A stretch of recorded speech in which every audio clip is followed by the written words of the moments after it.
Welcome back to Real Clear Politics on Sirius XM. I'm Andrew Walworth. I'm talking with Tom Babin, Carl Cannon, and Phil Wegman. Tom, let's talk about the polls. A lot of people are talking about this ABC Ipsos poll. Shows Harris up 4 points nationally. But what is going on with that poll, and what's going on in the RCP average? Well, it is the only poll recently that shows movement in Harris's direction. Pretty much every other poll has shown movement in Trump's direction, and he's now edged ahead in our RCP two-way national average by 0.1%. The interesting thing about this poll, yes, they released it over the weekend, but it was actually conducted from the 18th to the 22nd, so it's already practically, a week old, 10 days old if you're looking at the start date. So I'm not sure how representative that is of the current environment. I mean, maybe it is, but again, CBS News was released over the weekend. They have Harris up 1. That was a move in Trump's direction. The tip tracking poll has moved a couple points in Trump's direction. Emerson also moved in Trump's direction. And similar in the battleground states, we saw some polls yesterday. Trafalgar had polls in Arizona and Georgia, both showing Trump ahead. And we had polls this morning from USA Today in Wisconsin, Trump +1, Pennsylvania, insider advantage, Trump +1, Michigan, insider advantage, Trump +1. So you look overall, he's leading in the battleground states on average by 0.9%. So he's ahead, but in 5 of the 7 battleground states, his lead is under a point. And in, I think, 3 of them, it's under half a point. So, still pretty close if you believe the polls are accurate. Mm-hmm. And I know Republicans think they're not. They're undercounting Trump support. And Democrats will say, hey, Kamala Harris's ground game in these states is worth a half a point or a point, maybe even more. So I think both sides, it's right in that zone where I think both sides are thinking that Republicans are feeling better about things. So you can definitely feel the anxiety level of the Democrats has been creeping up over the weekend. I think what happened yesterday has given them some renewed vigor to attack the Trump campaign and try and stop their momentum and see if they can turn this thing around in the last, 7 or 8 days, whatever we have left. Yeah. Well, Carl, what about the sort of parallel universe scenario where Trump wins the popular vote but loses in the Electoral College? Is that a possibility at all? I keep coming back to it, but I don't get many buyers on the theory. Well, what would have to happen, because I've said this before, I'll say it again, Kamala Harris is going to carry her home state by 4 million votes or more. She's going to carry Donald Trump's home state by 1.5 million votes or more. If you're looking at 5 to 6 million votes in the popular vote in those 2 states, it's hard to see how Trump makes that up and loses the Electoral College. It could happen. How could it happen? Sean Trendy, about a month ago, wrote a piece for us. And he said it could happen because Trump really is making inroads among African-American voters, male voters, young voters, Hispanic voters, which would narrow the popular vote in places like New York City, in New York State. That's the way that happens.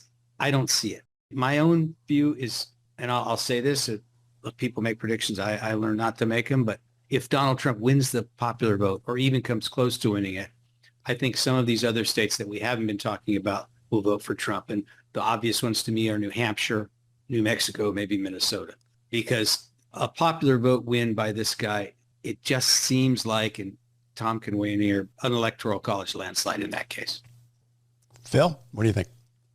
There was a really interesting piece on top of Real Clear Politics by Molly Ball in the Wall Street Journal about how all of Washington, D.C. is bracing with great anxiety for this race. And you can see, as tight as the polls are, very much everyone is on edge. I don't think we're going to see a lot of movement, obviously, in this final week. But we're getting ready for a barn burner. It's the definition of a dead heat. Tom, wouldn't we have previously called these margins we're talking about now, 0.1%, 1%, less than 1%, basically a statistical tie in polling? Sure. Yeah, sure. So that's this thing is tied, right?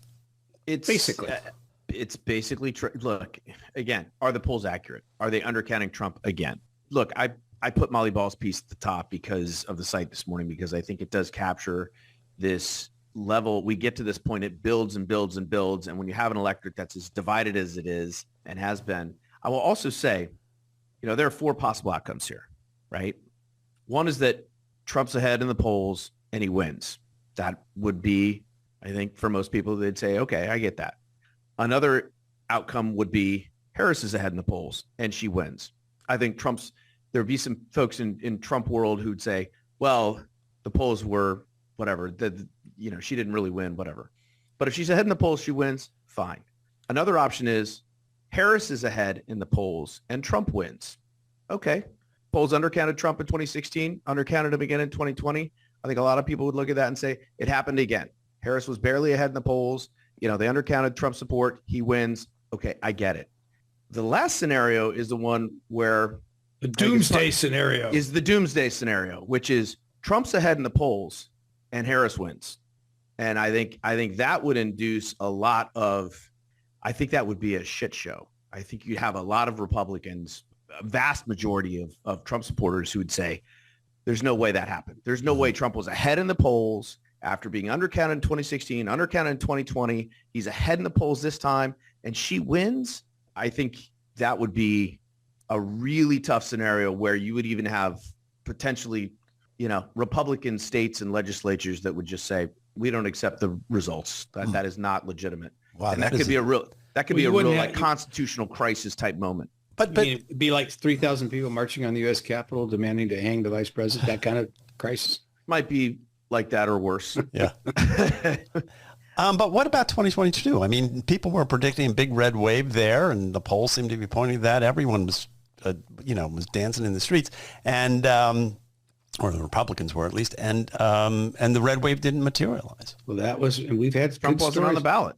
Yeah, that's right. Trump wasn't on the ballot, but the other half of that equation is that the polls weren't really wrong, Andy. That the Republicans didn't have anybody running their party really, and the Democrats had this very sophisticated and aggressive ground game in state after state. And we've had pieces by Professor Campbell and other people who sort of pointed that out. They don't think the polls were wrong. They think the Democrats went in there and really did old-fashioned retail politics in these races and brought their people out. That could happen again. If Tom's doomsday scenario to happen, I would be on this show and I would urge you guys to follow my lead, to tell people to calm down. The Democrats had a better ground game, and that's what happened.